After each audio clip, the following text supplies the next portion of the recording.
నమస్కారం. వార్తలకు స్వాగతం. వివరాల్లోకి వెళ్తే భారత నౌకాదళంలో మరో అత్యాధునిక స్వదేశీ యుద్ధ నౌక ఐఎన్ఎస్ మహేంద్రగిరి ఈరోజు అధికారికంగా చేరింది. రాష్ట్రంలోని విశాఖపట్నం నేవల్ డాక్ యార్డ్లో నిర్వహించిన కార్యక్రమంలో కేంద్ర రక్షణ శాఖ మంత్రి రాజ్నాథ్ సింగ్ ఈ యుద్ధ నౌకను జాతికి అంకితం చేశారు.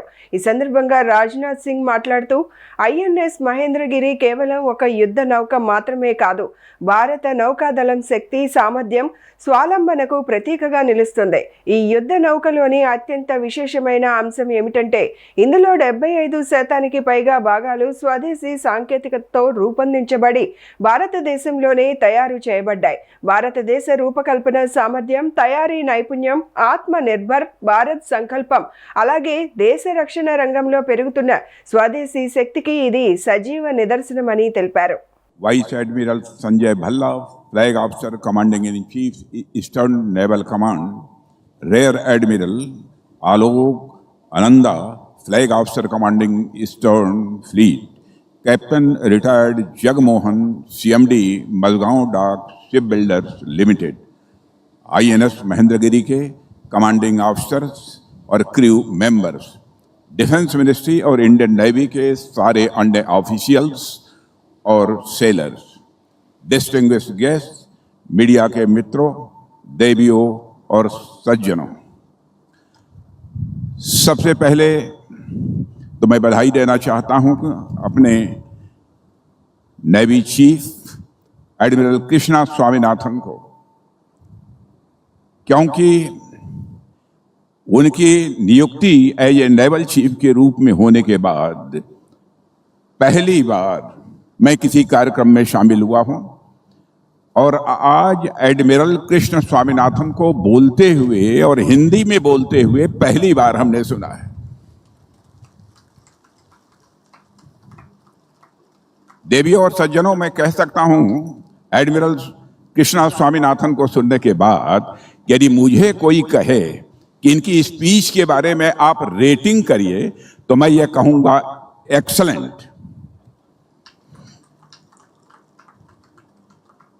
విద్యతో పాటు క్రీడలకు కూడా తమ ప్రభుత్వం సమ ప్రాధాన్యత ఇస్తుందని రాష్ట్ర సాంఘిక సంక్షేమ శాఖ మంత్రి డాక్టర్ డోలా శ్రీ బాల వీరాంజనేయ స్వామి అన్నారు. ప్రకాశం జిల్లా జరుగుమల్లి జెడ్పీ పాఠశాలలో శనివారం Andhra Pradesh inter district sub junior boys and girls championship పోటీలను ఆయన ప్రారంభించారు. ఈ సందర్భంగా మంత్రి డోలా శ్రీ బాల వీరాంజనేయ స్వామి మాట్లాడుతూ ప్రతి పాఠశాలలో క్రీడా మైదానాల ఏర్పాటుకు చర్యలు తీసుకున్నామని, నరేగా నిధులతో మైదానాలు ఏర్పాటు చేస్తున్నామని చెప్పారు. గురుకుల పాఠశాలల్లో ఇండోర్ స్టేడియాల నిర్మాణానికి కృషి చేస్తున్నామన్నారు. క్రీడల వల్ల విద్యార్థుల శారీరక ఆరోగ్యం దృఢంగా రావడంతో పాటు మానసికంగా ఎంతో దృఢంగా తయారవుతారని అన్నారు.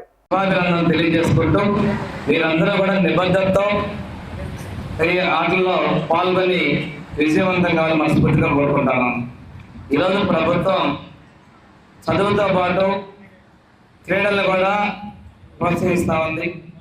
మన విద్యాశాఖ మంత్రి అయితే ప్రతి స్కూల్లో కూడా గ్రౌండ్ కంపల్సరీ ఉండాలి. దాంతో పాటుగా క్రీడలకి ప్రతి విభాగంలో కూడా అది వెల్ఫేర్ డిపార్ట్మెంట్స్ కావచ్చు, మండల పరిషత్, జిల్లా పరిషత్ కావచ్చు, గవర్నమెంట్ కావచ్చు, ప్రతి దానిలో కూడా స్పోర్ట్స్ మీట్ కూడా ఏర్పాటు చేయాల్సిన అవసరం కూడా ఏర్పాటు జరుగుతూ ఉంది. మనకి ముఖ్యమంత్రి గారు క్రీడలకు ప్రత్యేకంగా ప్రోత్సహిస్తారంటే 2 ఏప్రిల్ 2018లో ఒక ఇండోర్ స్టేడియం ఇస్తే 5 ఏళ్ళు మూతపడితే ఇప్పుడు మళ్ళీ ఆ స్టేడియం మొదలు పెట్టడం జరిగింది. అంతేకాకుండా పెద్దగా ఉన్న గురుకుల పాఠశాల కూడా ఇండోర్ స్టేడియంస్ మనం కేటాయిస్తా ఉన్నాం. ప్రతి స్కూల్లో కూడా పిఎంసీ పథకం ద్వారా కూడాను ఈరోజు గ్రౌండ్స్ డెవలప్ చేస్తా ఉన్నాం. లాస్ట్ టైం మనం నరేగా పథకంలో కూడా ప్రతి స్కూల్స్ లో కూడా గ్రౌండ్స్ డెవలప్ చేయడం జరిగింది. వీటన్నిటి ఉద్దేశం విద్యార్థులకు చదువుతో పాటు ఆట పాటలు, అదేవిధంగా దీనివల్ల వాళ్ళ శరీరం దారిద్ర్యం, వ్యూహం ఇవన్నీ కూడా చిన్నతనం నుంచే వారికి అలవాటు తెలియజేసుకుంటూ ప్రభుత్వం కూడా విద్యా, ఉద్యోగ, ఉపాధిలో స్పోర్ట్స్ కోటాలో ఉద్యోగాలు కల్పించడానికి కూడా నిర్ణయం తీసుకునే విషయం తెలియజేసుకుంటూ ఈరోజు అన్ని రంగాల్లో విద్యార్థులు రాణించాలని చెప్పేసి మనస్ఫూర్తిగా కోరుకుంటూ ఈరోజు ఇందాక అందరూ చెప్తున్నారు జరుగుమల్లి మారుమూల ప్రాంతం కాదు, జరుగుమల్లి హైవేకి 5 కిలోమీటర్లు 6 కిలోమీటర్ల 6 కిలోమీటర్లు ఉంటుంది. మీరు మారు అంటే ఊహించండి. జరుగుమల్లి మండల కేంద్రానికి తెలిపినంత పెద్ద ఊరు కాదు, కానీ మండల కేంద్రం 6 కిలోమీటర్లు. కౌన్సిలింగ్ పెడితే 10 ఒక్కళ్ళు ఫస్ట్ వరకు జరుగుమల్లి రోడ్ పాయింట్ స్కూల్. అందువల్ల ఇది పల్లెటూరు, పూర్తి పల్లెటూరు వాతావరణ ప్రాంతాల్లో క్రీడలకు వచ్చినటువంటి ఆతిథ్యాన్ని ఇస్తున్నటువంటి ఇది. ఈరోజు చూస్తే ఆ పాలేరుపాడు రోడ్డు తప్ప ఇటు పక్క మొత్తాన్ని వాడేశారు. ఎక్కడ ఉన్నటువంటి పూర్వ విద్యార్థులు అందరూ కూడా బయట ఊళ్ళలో, హైదరాబాద్లో ఉన్నా, గుంటూరులో ఉన్నా, నెల్లూరులో ఉన్నా, వారందరూ సహాయ సహకారాలు పొందడంలో పాఠశాల సిబ్బంది పూర్తిగా సఫలీకృతమయ్యారు. వీరి సహకరిస్తున్నటువంటి దాతలతో వచ్చినటువంటి పూర్వ విద్యార్థుల్ని, పెద్దల్ని, ఈ ప్రాంతంలో పారిశ్రామికవేత్తలందరినీ కూడా మనస్ఫూర్తిగా అభినందిస్తూ ఈ రోజు కార్యక్రమాలు దిగ్విజయంగా ఉండాలని, విజేతలు పరాజితులైనటువంటి వాళ్ళు కూడా నెక్స్ట్ టైం బెటర్ ఆపర్చునిటీగా ప్రోత్సహించాలని చెప్పి ప్రయత్నం చేసుకుంటూ మీ అందరికీ ఆశీస్సులు తెలియజేసుకుంటూ సెలవు తీసుకున్నాం. Thank you very much. రాబోయే 2027 గోదావరి పుష్కరాలను దేశంలోనే ఆదర్శవంతమైన ఆధ్యాత్మిక మహోత్సవంగా నిర్వహించేందుకు కూటమి ప్రభుత్వం ఏడాది ముందుగానే సమగ్ర కార్యాచరణను ప్రారంభించిందని ముఖ్యమంత్రి, ఉప ముఖ్యమంత్రి దిశానిర్దేశాలలో రాష్ట్ర పురపాలక పట్టణాభివృద్ధి శాఖ మంత్రి డాక్టర్ పొంగూరు నారాయణ, రాష్ట్ర పర్యాటక సాంస్కృతిక శాఖ మంత్రి కందుల దుర్గేష్ శనివారం రాజమహేంద్రవరంలో విస్తృతంగా పర్యటించి పుష్కరాల ఏర్పాట్లను క్షేత్రస్థాయిలో పరిశీలించారు. పర్యటనకు ముందు స్థానిక హోటల్లో రాజమహేంద్రవరం మంత్రి కందుల దుర్గేష్, ఎండి దగ్గుపాటి పురంధేశ్వరి, ఎమ్మెల్సీ సోము వీర్రాజు, ఎమ్మెల్యేలు గోరంట్ల బుచ్చయ్య చౌదరి, ఆదిరెడ్డి శ్రీనివాస్, రుడా చైర్మన్ బొడ్డు వెంకటరమణ, ఇతర అధికారులు, స్థానిక ప్రజాప్రతినిధులతో కలిసి మంత్రి నారాయణ సమీక్ష నిర్వహించారు. గోదావరి పుష్కరాలకు సంబంధించి గౌరవ ముఖ్యమంత్రి గారు మంత్రులతో సబ్ కమిటీ వేయడం జరిగింది. ఆ సబ్ కమిటీ అనేక దఫాలు అటు పంచాయతీరాజ్ శాఖ, మున్సిపల్ శాఖ, ఇరిగేషన్ డిపార్ట్మెంటు, పోలీస్ డిపార్ట్మెంటు, అదేవిధంగా ఎండోమెంట్స్ డిపార్ట్మెంటు, ఇట్లా అన్ని శాఖలని, R&B అన్ని శాఖలతో సమన్వయంతో కమిటీ ఈరోజు గౌరవ ముఖ్యమంత్రి గారు కూడా 3-4 సార్లు దీని మీద రివ్యూ తీసుకోవడం జరిగింది. అయితే ఈరోజు గత 2014-19లో ఎంతో ఘనంగా యాక్చువల్గా ఈ పుష్కరాలు చేసాము. అయితే అప్పుడు టైం కేవలం 4 నెలల ముందే వర్క్ స్టార్ట్ చేసాం, కేవలం 4 months ఉంది. అయితే ఈసారి దీనికి 1 year కంటే ముందే దీని మీద ఒక ప్లాన్ స్టార్ట్ అయింది, ఆల్రెడీ స్టార్ట్ చేశారు. ఎండోమెంట్స్ వాళ్ళు అయితే ఆల్మోస్ట్ టెంపుల్స్ అన్నింటినీ వర్క్ స్టార్ట్ చేశారు. అదేవిధంగా టూరిజం వాళ్ళు స్టార్ట్ చేశారు, పవర్ డిపార్ట్మెంట్ వాళ్ళు స్టార్ట్ చేశారు, ఇరిగేషన్ వాళ్ళు కూడా కొన్ని స్టార్ట్ చేశారు. మిగతా అన్నీ కూడా ఈ రైనీ సీజన్ అయిన తర్వాత, ఈ వర్షాకాలం సీజన్ అయిన తర్వాత వాళ్ళు మేజర్ వర్క్ స్టార్ట్ చేశారు. త్వరలో R&B వాళ్ళు కూడా యాక్చువల్గా టేకప్ చేస్తున్నారు. ఈ నేపథ్యంలో మున్సిపల్ శాఖలో గత వారం ఇక్కడికి రావడం జరిగింది. ఇక్కడ ఉన్న ప్రజాప్రతినిధులతో, మంత్రులతో, వాళ్ళందరితో డిస్కస్ చేశాను. వారి రిక్వైర్మెంట్ అన్ని డిస్కస్ చేశాను. గౌరవ ముఖ్యమంత్రి గారు చెప్పడం జరిగింది 580 కోట్లు ఈరోజు విజయవాడ మున్సిపల్ కార్పొరేషన్లో పుష్కరాలకు సంబంధించి ఏదైతే వర్క్స్, రోడ్లు వైడింగ్ కానీ, రోడ్లు కానీ, వాటర్ కానీ, రాజమండ్రి మున్సిపల్ కార్పొరేషన్కి ఆ యొక్క సివరేజ్ కానీ, స్ట్రాంగ్ వాటర్ కానీ, డ్రింకింగ్ వాటర్ కానీ, శానిటేషన్ కానీ ఇవన్నీ చేయడం కోసం యాక్చువల్గా ఒక 580 కోట్లు గౌరవ ముఖ్యమంత్రి గారు శాంక్షన్ చేయడం జరిగింది.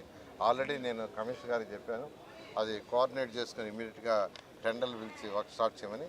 ఈ నేపథ్యంలో ఈరోజు యాక్చువల్గా ఇక్కడికి రావటం, ప్రజాప్రతినిధులతోనూ అధికారులతోనూ యాక్చువల్గా కోటిలింగం ఘాట్ నుంచి ఘాట్లోని యాక్చువల్ పుష్కర్ ఘాట్ దాకా తిరగటం కొన్ని గమనించాము. ఇవన్నీ కూడా ఇరిగేషన్ శాఖ మంత్రితో, ఎందుకంటే ఎక్కువగా ఇరిగేషన్ శాఖకు సంబంధించినవి, వారితో మళ్ళీ కూర్చొని వారిని కూడా రమ్మని వారితో కూర్చొని డిస్కస్ చేసి దాని మీద కూడా ముందుకు పోవటం జరుగుతుంది.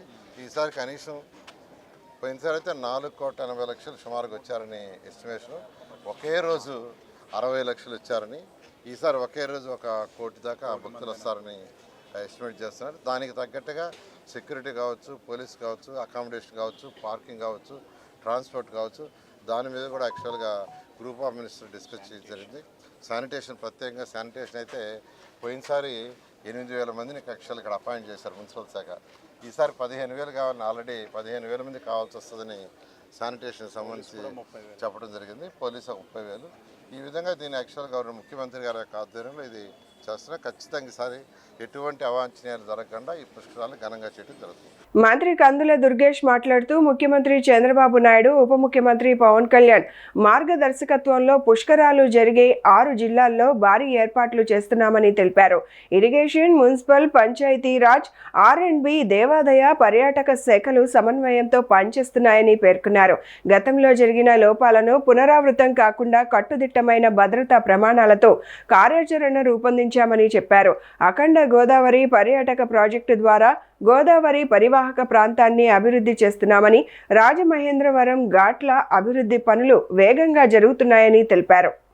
ప్రధానంగా ఈరోజు ఒక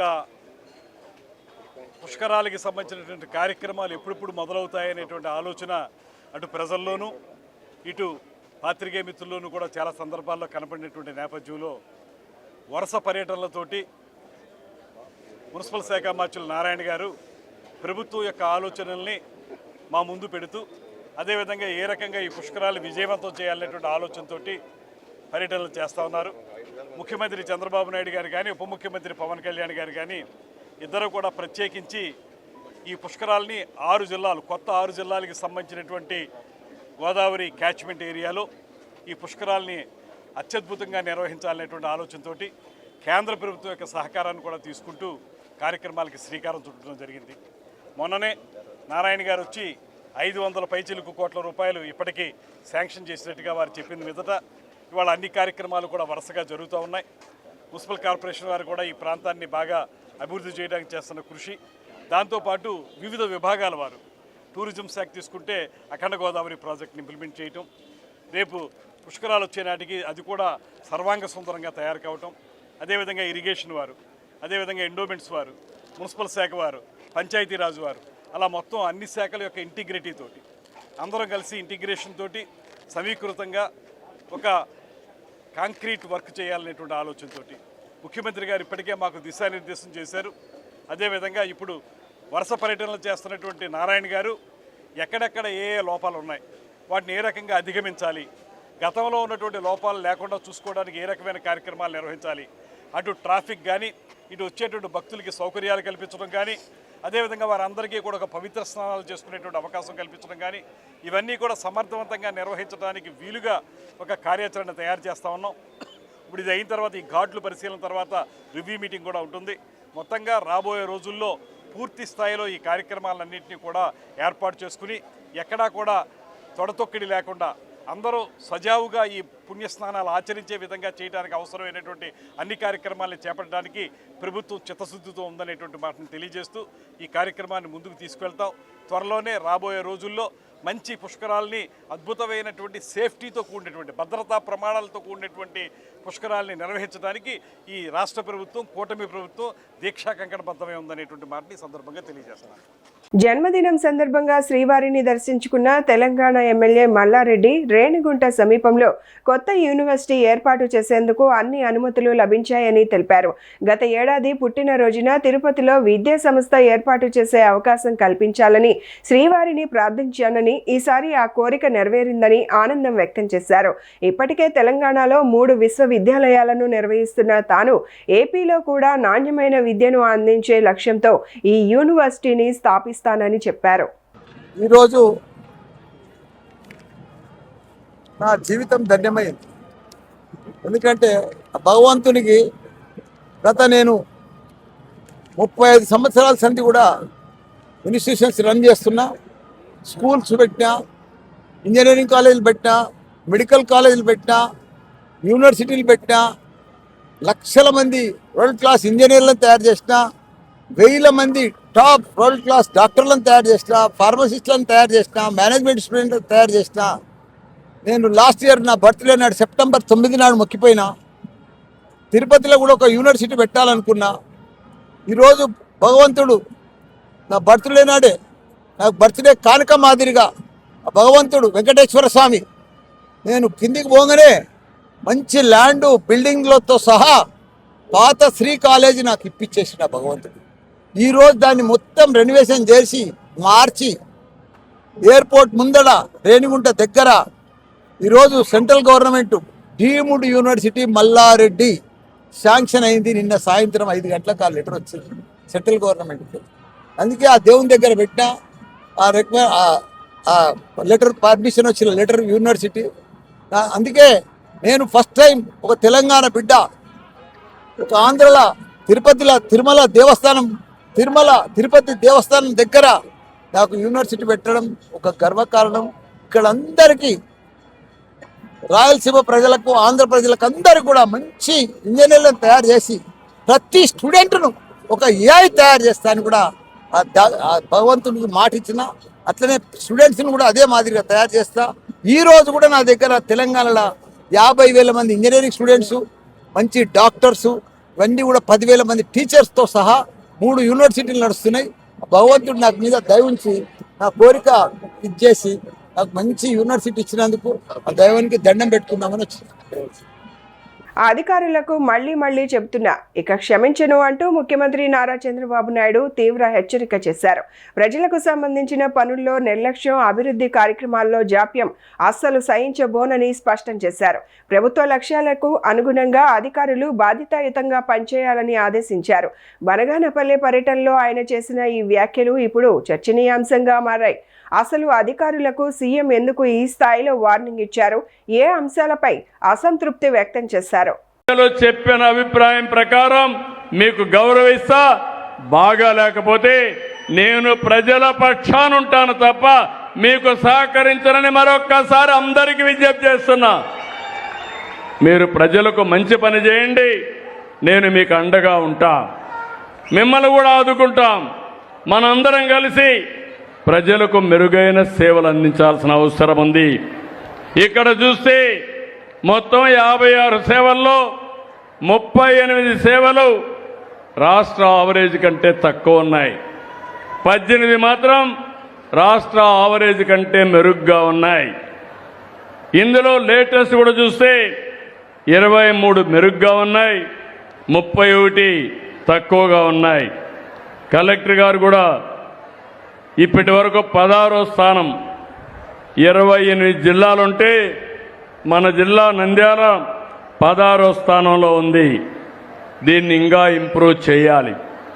నేను మిమ్మల్ని అందరినీ ఏదో శారీరక కష్టం చేయమని చెప్పడం లేదు. అన్ని కూడా టెక్నాలజీ వచ్చింది. ఫైల్ చూడడం టెక్నాలజీలో వచ్చేసింది, సేవలు అందించడం టెక్నాలజీలో పెట్టాం. కానీ ప్రజలు వచ్చినప్పుడు వాళ్ళ సమస్యని సానుకూలంగా పరిష్కారం చేస్తే వాళ్ళు శాశ్వతంగా మీకు కృతజ్ఞతగా ఉంటారు. ఈ విషయం గుర్తుపెట్టుకోవాల్సిన అవసరం ఉంది. ఇక్కడికి వచ్చినప్పుడు నేను ఫస్ట్ గ్రూప్ ఇక్కడ ఉండే వాళ్ళందరూ రమ్మంటున్నాను. డ్రింకింగ్ వాటర్ పంచాయతీరాజ్ సంపాదించి త్రాగునీరు, రోడ్లు అందరూ రండి. గ్రూప్ అంతా రావాలి. ఆ గ్రూప్లో ఉండే వాళ్ళందరూ ఇక్కడ డ్రింకింగ్ వాటర్, గ్రామీణ ప్రాంతంలో మంచినీళ్ళు బాగా చేస్తున్నాడు. ఆయన మనస్ఫూర్తిగా అభినందిస్తున్నా. 6.73% రాష్ట్రం కంటే మెరుగ్గా చేస్తున్నాడు. గట్టిగా చప్పట్లు కొట్టి అభినందించండి. సైకోలను పెంచేది జగన్, సమాజాన్ని రక్షించేది కూటమి ప్రభుత్వమే అంటూ మాజీ ముఖ్యమంత్రి వైఎస్ జగన్ పై తీవ్ర విమర్శలు చేశారు మంత్రి కొమ్మారెడ్డి పట్టాభిరామ్. రాష్ట్రంలో శాంతి భద్రతల విషయంలో కూటమి ప్రభుత్వం రాజీ పడదని స్పష్టం చేసిన ఆయన నేరాలకు పాల్పడే వారిపై కఠిన చర్యలు కొనసాగుతున్నాయని చెప్పారు. ప్రజల భద్రతే ప్రభుత్వ తొలి ప్రాధాన్యమని పేర్కొన్నారు. వైసీపీ పాలనలో హింసాత్మక ఘటనలు పెరిగాయని, అలాంటి పరిస్థితులను కూటమి ప్రభుత్వం అరికట్టేందుకు చర్యలు తీసుకుంటుందని పట్టాభిరామ్ ఆరోపించారు. చట్టాన్ని చేతుల్లోకి తీసుకునే వారిని ఎట్టి పరిస్థితుల్లోనూ ఉపేక్షించబోమని హెచ్చరించారు. రాష్ట్రంలో శాంతి భద్రతల పరిరక్షణకు ప్రభుత్వం కట్టుబడి ఉందని ఆయన స్పష్టం చేశారు. ఇవాళ సమాజంలో ఉగ్రవాదులుగా మారి అనేక రకాలుగా దేశం పైన, దేశ సార్వభౌమాధికారం పైన ఒక రకంగా దాడులు చేస్తున్నటువంటి వ్యక్తుల్ని, సమాజంలో కులాల మధ్య, మతాల మధ్య చిచ్చుపెట్టి విద్వేషాలు రెచ్చగొట్టే ప్రయత్నాలు చేస్తున్నటువంటి వ్యక్తుల్ని, నిస్సిగ్గుగా వెనకేసుకొస్తున్నటువంటి పార్టీ ఈ రాష్ట్రంలో గొడ్డలి పార్టీ. నిజంగా జరుగుతున్నటువంటి పరిణామాలు చూస్తూ ఉంటే ఒక పక్కన ఆగ్రహంతో పాటు ఆవేదన కలుగుతూ ఉంది. ప్రజాస్వామ్య దేశం అయినటువంటి భారతదేశంలో నాకు దేశభక్తి లేదు, దేశం అంటే గౌరవం లేదు అని బహిరంగంగా మాట్లాడుతూ మన దేశం పైన దాడి చేసినటువంటి ఉగ్రవాదులపైన సానుభూతి వ్యక్తపరుస్తూ మాట్లాడేటటువంటి వ్యక్తుల్ని వాళ్ళ వెనకేసుకురావటమే కాకుండా అన్ని రకాలుగా తమ అండదండల్ని అందిస్తున్నటువంటి పార్టీ గొడ్డలి పార్టీ. ఆ పార్టీ అధ్యక్షుడు జగన్మోహన్ రెడ్డి. ఇప్పటికీ అర్థమై ఉంటుంది నేను ఎవరి గురించి మాట్లాడుతూ ఉన్నాను. బచ్చలకూర జోసెఫ్ అలియాస్ రావణ్, ప్రశ్న రావణ్.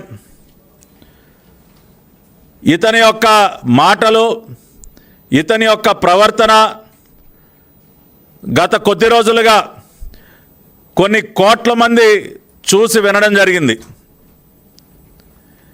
ఏ రకంగా హిందూ మతం పైన, హిందూ దేవుళ్ళ పైన అతను చేసినటువంటి అత్యంత అభ్యంతరకరమైనటువంటి మాటలు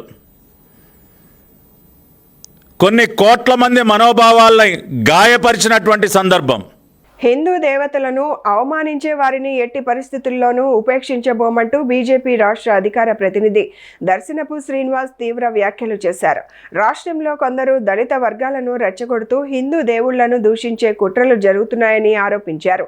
బలవంతపు మత మార్పులను భారతీయ జనతా పార్టీ ఎప్పటికీ సమర్థించదని స్పష్టం చేశారు. గుంటూరులో మీడియాతో మాట్లాడిన దర్శనపు శ్రీనివాస్ రాజ్యాంగంలో దళితుల అభ్యున్నతి కోసమే రిజర్వేషన్లు కల్పించారని, మతం మార్పుల విషయంలో కొందరు అమాయకులను తప్పుదోవ పట్టిస్తున్నారని అన్నారు. కూటమి ప్రభుత్వంపై, హిందూ ధర్మంపై అసత్య ప్రచారం జరుగుతోందని ఆరోపించారు. రాష్ట్రంలోని దళిత వర్గాలు ప్రస్తుతం సంతోషంగా ఉన్నాయని వ్యాఖ్యానించారు. కేవలం కూటమి ప్రభుత్వంపై, హిందూ ధర్మంపై ప్రతినిత్యం కూడా సభలో సమావేశాలు ఏర్పాటు చేసి కూటమి ప్రభుత్వానికి వ్యతిరేకంగా దళితులకి ఈ రాష్ట్రంలో ఏదో జరిగిపోతుందని, దళితులు చర్చికి వెళ్తే వాళ్ళు క్రైస్తవులుగా గుర్తిస్తున్నారు, వారికి రావాల్సిన హక్కులని కూడా కోల్పోతారని వాళ్ళని ఒక భయభ్రాంతులకు గురి చేసి వారిపై ఒక నెరేటివ్ బిల్డ్ చేసి వారిని భారతీయ జనతా పార్టీకి, హిందూ ధర్మానికి, కూటమి ప్రభుత్వానికి వ్యతిరేకంగా తయారు చేస్తున్నారు. ఇది తప్పు. ఎందుకంటే వారందరూ కూడా వైఎస్ఆర్ కాంగ్రెస్ పార్టీకి సంబంధించిన వ్యక్తులుగా కూడా ప్రజలందరూ కూడా గుర్తించాలని, వారి చెప్పే మాటల్ని ఏ దళిత వర్గాలు కూడా నమ్మొద్దని, ఈ రాష్ట్రంలో భారతీయ జనతా పార్టీ కూటమి ప్రభుత్వం అధికారంలోకి వచ్చిన తర్వాత ఏ చర్చినైనా కానీ కూల్చడం కానీ, ఏ చర్చినైనా ఆపడం కానీ జరిగిన ఒక్క సంఘటన కూడా లేదు. ఆంధ్రప్రదేశ్లోనే కాదు, దేశంలో లేదు.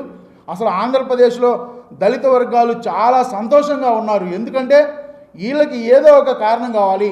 ఒక పాస్టర్గా ఉన్న ఒక వ్యక్తి మీద అట్రాసిటీ కేసు పెడితే ఎలా చెల్లుతుంది? అది మీడియా మిత్రులు కూడా ప్రశ్నించాలా? పాస్టర్గా ఉన్న వ్యక్తి అట్రాసిటీ కేసు పెట్టడం కుదరదని కోర్టు అది కొట్టివేస్తే దాన్ని పట్టుకొని రాష్ట్ర వ్యాప్తంగా కూడా దళితులందరూ కూడా ఇది వర్తింపజేసిద్ది, మీరందరూ కూడా ఈ భారతీయ జనతా పార్టీకి, హిందూ ధర్మానికి వ్యతిరేకంగా ఉండాలని సభలు పెట్టి వారు మా పార్టీని, హిందూ ధర్మాన్ని నిత్యం దోలనాడుతున్నారు. ఇది ఎంతవరకు సమంజసం అని కూడా మేము వారికి తెలియజేస్తున్నాం. ముఖ్యంగా భారతీయ జనతా పార్టీ స్టాండు ఒకటే రాష్ట్ర ప్రజలకు తెలియజేస్తున్నాం. బలవంత మత మార్పిడులకి మేము ఖచ్చితంగా వ్యతిరేకమే. బలవంత మత మార్పిడులను ప్రోత్సహించే ప్రసక్తే లేదు. ఇంకోటి, మతం మారిన ఏ వ్యక్తులకైనా కానీ, ఎవరికైనా కానీ ఎస్సీ రిజర్వేషన్ అనేది ఇవ్వడానికి మేము ఎట్టి పరిస్థితులు ఊరుకునే ప్రసక్తే లేదు. మేము అవసరమైతే ఎంతవరకైనా కోర్టు ద్వారా ఖచ్చితంగా మేము న్యాయపరంగా కూడా మేము సిద్ధంగా ఉన్నాం. అదేవిధంగా రావణ్, వాడి పేరేంటంటే ఈ మధ్య దేశవ్యాప్తంగా తెలుగు రాష్ట్రాల్లో ఒక చర్చ జరుగుతుంది. బచ్చలకూర జోసెఫ్ ఆలియాస్ ప్రశ్న రావణ్, వీడు ఒక యూట్యూబ్ ఛానల్ పెట్టుకొని భారతదేశంలో పుట్టిన ప్రతి పౌరుడు కూడా సీతారాముల వారిని తల్లిదండ్రులుగా భావించుకుంటాం మనం. అలాంటి సీతారాముల వారిని వాడు యూట్యూబ్ ఛానల్ ఏర్పాటు చేసి వాడి ఇష్టం వచ్చినట్టు మాట్లాడితే ఊరుకోవాలా? చెప్పండి. వాడికి అనుకూలంగా కొంతమంది కమ్యూనిస్టులు, కొంతమంది హేతువాదులు ఈ మధ్య విజయవాడ రాష్ట్రంలో కొంత సమావేశాలు చేసి వాడికి ఉపా చట్టం ఎలా వర్తించిద్దని వాడికి సపోర్ట్గా మాట్లాడుతున్నారు. సిగ్గుందా మీ అందరికీ? బుద్ధి ఉందా? దేశవ్యాప్తంగా ప్రజలందరూ కూడా రాముని సీతమ్మ వారిని తల్లిదండ్రులుగా భావిస్తుంటే వాడు ఇష్టం వచ్చినట్టు యూట్యూబ్ ఛానల్ పెట్టి వాడు హిందూ ధర్మాన్ని, హిందూ దేవీ దేవతలను విమర్శిస్తుంటే మేము చూస్తూ ఊరుకోవాలా? అంటే ఈ దేశంలో రాముణ్ణి సీతమ్మ వారిని పూజించే వాళ్ళందరూ కూడా ఎదవలా? నా కొడక, నీ అంతు చూస్తావు, నువ్వు బెయిల్ మీద బయటికి రా. నా పేరు దర్శనపు శ్రీనివాస్, నేను భారతీయ జనతా పార్టీ రాష్ట్ర అధికార ప్రతినిధిగా చెబుతాను. బెయిల్ మీద బయటికి నీకు ఖచ్చితంగా పట్టుకొని తండకపోతే అప్పుడను సీతారాముల వారిని విమర్శిస్తే ఊరుకుంటావా? రాజకీయంగా ఏదైనా విమర్శ చేయి, రాజకీయంగా ప్రజలకు ఏదైనా అన్యాయం జరిగితే ప్రశ్నించు. మేము తల్లిదండ్రులుగా భావించే దేవీ దేవతలను విమర్శిస్తుంటే చూస్తూ ఊరుకుంటాం. వాడి మీద ఖచ్చితంగా ఉపా చట్టాన్ని అమలు చేయాల్సిందే. వాడు అసలు శాశ్వతంగా బయటికి రాకుండా వాడి మీద చట్టం పెట్టాల్సిందే. ఈరోజు క్రైస్తవ భావజాలంతో ఉన్న మాజీ ముఖ్యమంత్రి జగన్మోహన్ రెడ్డి, నీకు సిగ్గుందా? నువ్వు వాడి భార్య వస్తే ఎయిర్పోర్ట్లో తల మీద చేయి పెట్టి నువ్వు ఆమెని నేనున్నానని చెప్తావా? సిగ్గుందా? అంటే రాష్ట్ర ప్రజలందరూ కూడా జగన్మోహన్ రెడ్డికి బుద్ధి చెప్పాలా? వైఎస్ఆర్ కడప జిల్లాలో శుక్రవారం రాత్రి 2 వేరు చోట్ల విషాద ఘటనలు చోటు చేసుకున్నాయి. ప్రొద్దుటూరులో ఓ వ్యక్తి విష పదార్థం సేవించి మృతి చెందగా ఎర్రగుంట్ల మండలంలో ఓ మహిళ ఆత్మహత్య యత్నానికి పాల్పడింది. ప్రొద్దుటూరు మండలం వివేకానంద నగర్కు చెందిన బత్తల సుమంత్ కుటుంబ కలహాల నేపథ్యంలో కాళ్ళాపి పొడి కలిపిన నీరు తాగాడు. కుటుంబ సభ్యులు ఆసుపత్రికి తరలించగా చికిత్స పొందుతూ మృతి చెందాడు. ఈ ఘటనతో కుటుంబంలో తీవ్ర విషాదం నెలకొంది. మరో ఘటన ఎర్రగుంట్ల మండలం థర్మల్ పరిధిలో చోటు చేసుకుంది. మనస్తాపానికి గురైన రేవతి అనే మహిళ కాళ్ళాపి పౌడర్ సేవించి ఆత్మహత్య యత్నానికి పాల్పడింది. ఆమెను వెంటనే ప్రొద్దుటూరులోని కేవీఆర్ ఆసుపత్రికి తరలించగా ప్రస్తుతం ఆమె పరిస్థితి విషమంగా ఉన్నట్లు వైద్యులు తెలిపారు.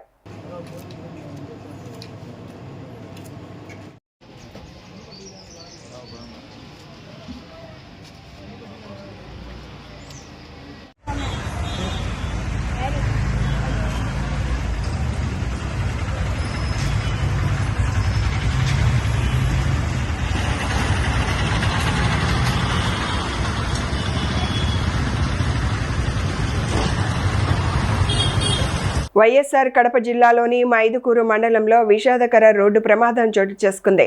శివపురం గ్రామం వద్ద ట్రాక్టర్ అదుపు తప్పి కేసీ కెనాల్లో పడిపోవడంతో డ్రైవర్ అక్కడికక్కడే మృతి చెందాడు. ఘటనపై పోలీసులు కేసు నమోదు చేసి దర్యాప్తు చేపట్టారు. కడప జిల్లా మైదుకూరు మండలం శివపురం గ్రామంలోని గంగమ్మ గుడి సమీపంలో శనివారం తెల్లవారుజామున ఈ ప్రమాదం జరిగింది. ఎలక్ట్రికల్ పనులు చేసుకునే జార్ఖండ్కు చెందిన గోపి ట్రాక్టర్ నడుపుతుండగా అదుపు తప్పి కేసీ కెనాల్లో పడిపోయింది. ఈ ప్రమాదంలో గోపి అక్కడికక్కడే మృతి చెందాడు. సమాచారం అందుకున్న మైదుకూరు ఎస్ఐ చిరంజీవి సంఘటన స్థలానికి చేరుకొని పరిశీలించారు. మృతదేహాన్ని స్వాధీనం చేసుకుని కేసు నమోదు చేసి ప్రమాదానికి గల కారణాలపై దర్యాప్తు చేపట్టారు.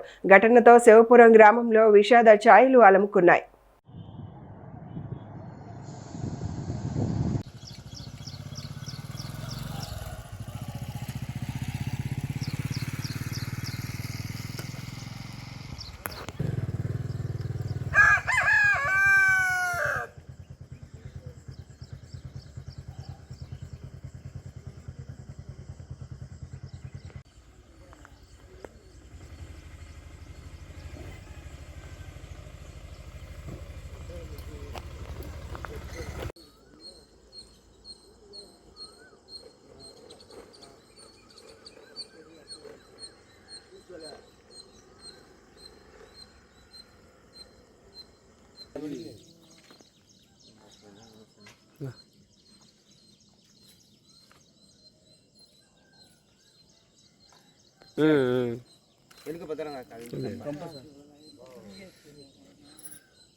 వైఎస్ఆర్ కడప జిల్లాలోని నందలూరులో విషాదం చోటు చేసుకుంది.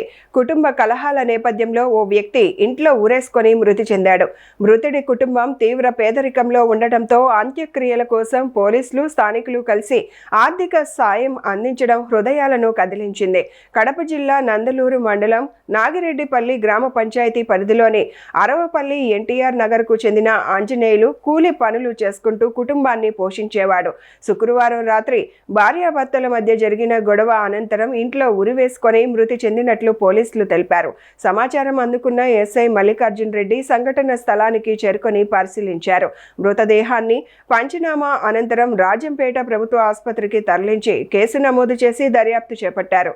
ఇదిలా ఉండగా కుటుంబం తీవ్ర పేదరికంలో ఉండటంతో అంత్యక్రియలు నిర్వహించే స్తోమత లేకపోవడంతో ఎస్ఐ మల్లికార్జున్ రెడ్డి స్థానికులు, దాతలు కలిసి చందాలు సేకరించి అంత్యక్రియలకు సహకరించారు.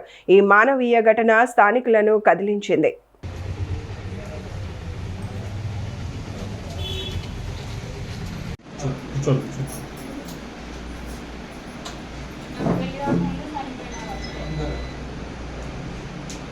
ఏ ఊరు మా మీది? పిల్లలు చదివిస్తున్నావా?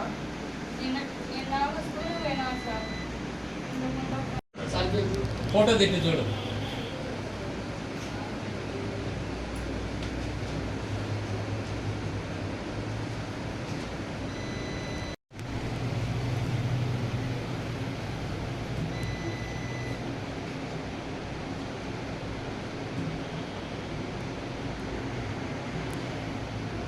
బద్వేలు నియోజకవర్గ టీడీపీ ఇన్ఛార్జిగా మంచూరి సూర్యనారాయణ రెడ్డి నియామకాన్ని పార్టీ శ్రేణులు ఘనంగా స్వాగతించారు. బద్వేల్లో నాయకులు, కార్యకర్తలు బాణాసంచా పేల్చి సంబరాలు నిర్వహిస్తూ తమ ఆనందాన్ని వ్యక్తం చేశారు. కడప జిల్లా బద్వేలు నియోజకవర్గ టీడీపీ ఇన్ఛార్జిగా మంచూరి సూర్యనారాయణ రెడ్డిని ముఖ్యమంత్రి, టీడీపీ జాతీయ అధ్యక్షుడు చంద్రబాబు నాయుడు నియమించారు. ఈ సందర్భంగా బద్వేలు 4 రోడ్ల కూడలిలో పార్టీ నాయకులు, కార్యకర్తలు పెద్ద ఎత్తున చేరుకుని బాణాసంచా పేల్చి సంబరాలు నిర్వహించారు. చంద్రబాబు జై, లోకేష్ జై అంటూ నినాదాలతో కూడలి మారుమోగింది. ఈ సందర్భంగా టీడీపీ నాయకులు జహంగీర్ బాషా, పోతిరెడ్డి, రెడ్డయ్య, కొంకుల రాంబాబు, కృష్ణారెడ్డి మాట్లాడుతూ సూర్యనారాయణ రెడ్డి నాయకత్వంలో బద్వేల్ నియోజకవర్గంలో పార్టీ మరింత బలోపేతం కావడంతో పాటు అభివృద్ధి కార్యక్రమాలు వేగవంతమవుతాయని ఆశాభావం వ్యక్తం చేశారు.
కూటమి ప్రభుత్వం కార్పొరేట్ సంస్థలకు అనుకూలంగా వ్యవహరిస్తూ రైతుల ప్రయోజనాలను విస్మరిస్తోందని వైఎస్ఆర్సీపీ ఎమ్మెల్సీ రామసుబ్బారెడ్డి ఆరోపించారు. మైలవరం మండలంలోని దాల్మియా ఫ్యాక్టరీ కారణంగా రైతులు ఎదుర్కొంటున్న సమస్యలను వెంటనే పరిష్కరించాలని ఆయన డిమాండ్ చేశారు. కడప జిల్లా జమ్మలమడుగులోని వైఎస్ఆర్సీపీ కార్యాలయంలో ఎమ్మెల్సీ రామసుబ్బారెడ్డి మీడియాతో మాట్లాడారు. మైలవరం మండలంలోని దాల్మియా ఫ్యాక్టరీ వల్ల రైతుల భూములు, పంటలకు నష్టం జరుగుతోందని ఆరోపించారు. ఈ విషయంలో ప్రభుత్వం కంపెనీ నిర్లక్ష్యంగా వ్యవహరిస్తున్నాయని విమర్శించారు. రైతుల సమస్యలకు శాశ్వత పరిష్కారం చూపించకుండా దాల్మియా 2వ ప్లాంట్ నిర్మాణ పనులను చేపట్టవద్దని ఆయన డిమాండ్ చేశారు. ఈ నెల 14న మంత్రి నారా లోకేష్ పర్యటన సందర్భంగా ఆదివారం దాల్మియా ఫ్యాక్టరీ సమీపంలోని పంట పొలాల్లో రైతులతో కలిసి నిరసన కార్యక్రమం నిర్వహించనున్నట్లు ప్రకటించారు.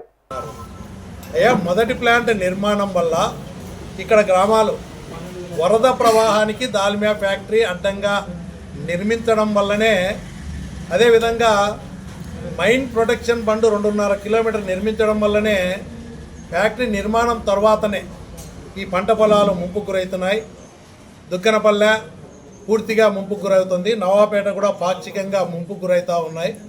పొల్యూషన్ వల్ల 250 మీటర్ల దూరంలో ఉన్నటువంటి దుగ్గనపల్లె గ్రామం కానీ చుట్టుపక్కల ఉన్నటువంటి పంట పొలాలు అన్నీ కూడా పూర్తిగా నష్టం జరుగుతూ ఉంది. దుగ్గనపల్లె గ్రామంలో ప్రజలు నివసించేదానికి 50 ఎస్సీ కుటుంబాలు ఉన్నాయి. వీలు కాని పరిస్థితుల్లో చాలా ఇబ్బంది పడుతూ ప్రభుత్వానికి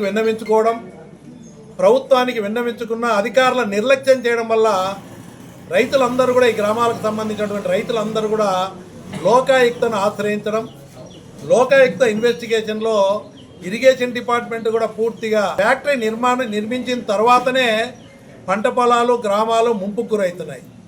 అదేవిధంగా అని చెప్పి క్లియర్గా ఇరిగేషన్ డిపార్ట్మెంట్ ఇచ్చింది. లోకాయుక్త ఆర్డర్లో కూడా అదే కన్ఫర్మ్ చేస్తూ దుగ్గనపల్లె గ్రామాన్ని సురక్షిత ప్రాంతానికి తరలించాలని, అదేవిధంగా ముంపుకు గురయ్యేటువంటి వ్యవసాయానికి పనికి రాకుండా నష్టపోతున్నటువంటి పంట పొలాలను మార్కెట్ వాల్యూ ప్రకారం కొనుగోలు చేయాలని, దుగ్గనపల్లె గ్రామంలో బ్లాస్టింగ్ వల్ల దెబ్బతిన్నటువంటి ఇళ్లకు నష్టపరిహారం చెల్లించాలని చెప్పి లోకాయుక్త ఆర్డర్లో ఇస్తూ గవర్నమెంట్కు రికమెండ్ చేయడం జరిగింది. ప్రభుత్వం కూడా MS-90 ఇష్యూ చేసి వచ్చిన తర్వాత ఈ లోపలనే పబ్లిక్ హీరింగ్ కండక్ట్ చేయడం, అదేవిధంగా ఈ సమస్యలన్నీ పరిష్కారం చేయకుండా లోకాయుక్తకు జీవో ప్రకారము రిపోర్టు కూడా సబ్మిట్ చేయకుండానే పబ్లిక్ హీరింగ్ కండక్ట్ చేశారు. హైకోర్టుకు రైతులు కూడా వెళ్ళారు. అదేవిధంగా హైకోర్టు కూడా ఒక డైరెక్షన్ ఇచ్చింది. రైతులందరూ కూడా పబ్లిక్ హీరింగ్ ఎందుకు జరిగింది, ప్రస్తుతం ఉన్న ప్లాంట్ వల్లనే ఇబ్బంది జరుగుతున్నామని ఈ రిప్రజెంట్ చేయడం జరిగింది. కానీ 2వ ప్లాంట్ కూడా నిర్మాణం చేయాలని చెప్పి పబ్లిక్ హీరింగ్కు దాల్మియా యాజమాన్యం పోవడం, ఆ పబ్లిక్ హీరింగ్లో ప్రతి ఒక్కరు కూడా వ్యతిరేకించడం జరిగింది. గారు ఒకటే చెప్పారు, లోకాయుక్త ఆర్డర్ ఇచ్చింది, హైకోర్టు కూడా కొన్ని సూచనలు చేసింది. దాని ప్రకారం ఈ సమస్యలకు పరిష్కారం చేసే కమిటీకి చైర్మన్గా నేను ఎన్ని పరిశీలించిన తర్వాత లోకాయుక్త ఇచ్చిన ఆర్డర్ వాస్తవమే. దాని ప్రకారం ఈ దుగ్గనపల్లె గ్రామాన్ని సురక్షిత ప్రాంతానికి రీలొకేట్ చేసి వాళ్లకు గండికోట కంటే మిన్నగా ఉండే ఆర్ఆర్ ప్యాకేజ్ ఇస్తామని చెప్పి ప్రకటించడం, ముంపు గురయ్యే పంట పొలాలను మార్కెట్ వాల్యూ ప్రకారం కొనుగోలు చేస్తామని చెప్పడం, దెబ్బతిన్న ఇళ్లకు నష్టపరిహారం నవాపేట కానీ దుగ్గనపల్లె కానీ మిగతా గ్రామాల్లో దెబ్బతిన్న ఇళ్లకు నష్టపరిహారాన్ని R&Bతో ఎస్టిమేట్ వేయించి ₹1 నష్టం జరిగితే ₹2 వాళ్లకు నష్టపరిహారం చెల్లించే విధంగా చర్యలు తీసుకుంటాం. ప్రాణాంతక రసాయనాలను కలిపిన కళ్ళాపి రంగు ప్యాకెట్ల విక్రయాలను వెంటనే అరికట్టాలని డివైఎఫ్ఐ జిల్లా కార్యదర్శి శివకుమార్ డిమాండ్ చేశారు. హానికరమైన కళ్ళాపి రంగు విక్రయిస్తున్న దుకాణాలు, వాటిని సరఫరా చేస్తున్న ఏజెన్సీలపై కఠిన చర్యలు తీసుకోవాలని అధికారులకు విజ్ఞప్తి చేశారు. కడప జిల్లా జమ్మలమడుగు ఆర్డీఓ కార్యాలయంలో డివైఎఫ్ఐ నాయకులు కార్యాలయ ఏఓ ఇక్బాల్ బాషాకు వినతి పత్రం అందజేశారు. అనంతరం మీడియాతో మాట్లాడిన జిల్లా కార్యదర్శి శివకుమార్, నిషేధిత రసాయనాలు కలిపిన కళ్ళాపి రంగు ప్యాకెట్లు జమ్మలమడుగులో బహిరంగంగా విక్రయిస్తున్నారని ఆరోపించారు.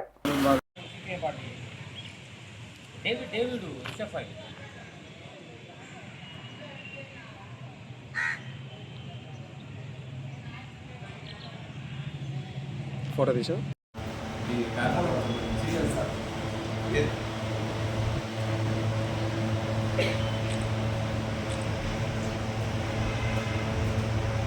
డివైఎఫ్ఐ జిల్లా కార్యదర్శి. ప్రధానంగా జిల్లా కలెక్టరు, ఎస్పీ గారు ఏదైతే పేడ రంగు సంబంధించి ప్రమాదక రసాయనాలు కలుపుతున్నారని చెప్పేసి ఫ్యాక్టరీలపైన ప్రొద్దుటూరులో నిన్న సీజ్ చేసి దాదాపు 5 వాటిపైన సౌభాగ్య, భూదేవి, శ్రీదేవి, మహాలక్ష్మి వంటి వాటిపైన కేసులు నమోదు చేసి, క్రిమినల్ కేసు నమోదు చేసి ఫ్యాక్టరీని సీజ్ చేయడం జరిగింది. కానీ జమలమడుగు పట్టణంలో మాత్రం ప్రొద్దుటూరు నుంచి వచ్చేటువంటి ఏజెన్సీ నిర్వాహకులు యథేచ్ఛగా పబ్లిక్గా ఒకవైపు అధికారులు చెప్తున్నా, పోలీసు అధికారులు చెప్తున్నా కానీ ఇవేవి మాకు పట్టవని చెప్పేసి మార్కెట్లో బహిరంగంగా ఈరోజు అమ్మేటువంటి ప్రయత్నం జరుగుతూ ఉంది. దీన్ని మేము తీవ్రంగా ఖండిస్తున్నాం. ఎందుకంటే ఈరోజు వ్యాపారస్తులపైన ఈరోజు తనిఖీలు నిర్వహించకపోవడం చేతనే ఈరోజు వ్యాపారస్తులు, ఈరోజు ఏజెన్సీ నిర్వాహకులు ముఖ్యంగా ఇష్టాన్ రీతిలో ప్రజల ప్రాణాలంటే లెక్కలేకోకుండా ఇష్టానుసారంగా వివరించడం జరుగుతుంది. ఖచ్చితంగా ఇప్పటికైనా సంబంధించినటువంటి అధికారులు ప్రొద్దుటూరులో ఏ విధంగా అయితే తనిఖీలు నిర్వహించి ఈరోజు వాటిని అరికట్టారో జమలమడుగులో కూడా పూర్తి స్థాయిలో అరికట్టాలని, లేకుంటే డివైఎఫ్ఐ కూడా ఆందోళన చేస్తామని చెప్పేసి మేము హెచ్చరిస్తా ఉన్నాం. వైఎస్ఆర్ కడప జిల్లా కమలాపురం సామాజిక ఆరోగ్య కేంద్రంలో వైద్యుల నిర్లక్ష్యంపై సిపిఐ ఆందోళన చేపట్టింది. ప్రజలకు సకాలంలో వైద్యం అందించకుండా ప్రాణాలతో చెలగాటమాడుతున్న వైద్యులపై కఠిన చర్యలు తీసుకోవాలని సిపిఐ జిల్లా కార్యదర్శి గాలిచంద్ర డిమాండ్ చేశారు. ఆసుపత్రి వద్ద నిర్వహించిన నిరసనలో ఆయన మాట్లాడుతూ విధులకు గైర్హాజరై ప్రైవేట్ ప్రాక్టీస్ చేస్తున్న వైద్యులను సస్పెండ్ చేయాలని, ఇటీవల చోటు చేసుకున్న ఘటనలపై పూర్తి స్థాయి విచారణ జరిపించాలని కోరారు.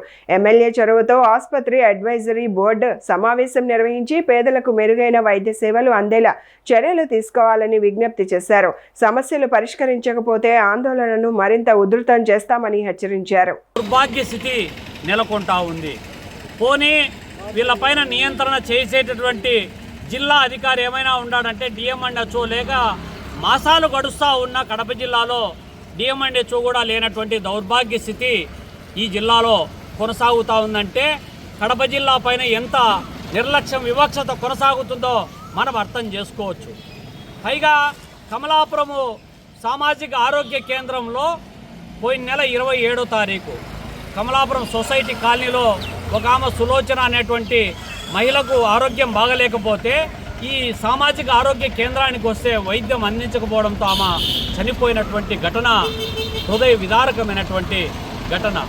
దానిపైన ప్రజలు, ప్రజా సంఘాలు ఆందోళన, మీడియాలో వచ్చినటువంటి అభియోగాల నేపథ్యంలో ఎంక్వైరీ జరిగి 24 గంటలు గడవక ముందే ఇక్కడ ఎవరో ఒక అతనికి యాక్సిడెంట్ అయిందని చెప్పి మొన్న 9వ తారీఖు హాస్పిటల్కి ఉదయం వస్తే 10 గంటల వరకు కనీసం ఒక ఇంజెక్షన్ వైద్యం కూడా అందించినటువంటి నిర్లక్ష్యం కొనసాగుతూ ఉందంటే ఇక్కడ సూపరింటెండెంట్ మొదలుకొని డాక్టర్లు, డ్యూటీ డాక్టర్లు, సిబ్బంది ఏం చేస్తున్నారు, ఏం గాడిదలు కాస్తున్నారు, ఏం వ్యాపారాలు చేసుకుంటున్నారని చెప్పి మేము అడగదలుచుకున్నాం. దాని నిరసనగా ఈరోజు ఈ యొక్క సామాజిక ఆరోగ్య కేంద్రం కమలాపురం వద్ద ఆందోళన కార్యక్రమం చేస్తూ ఉన్నాం.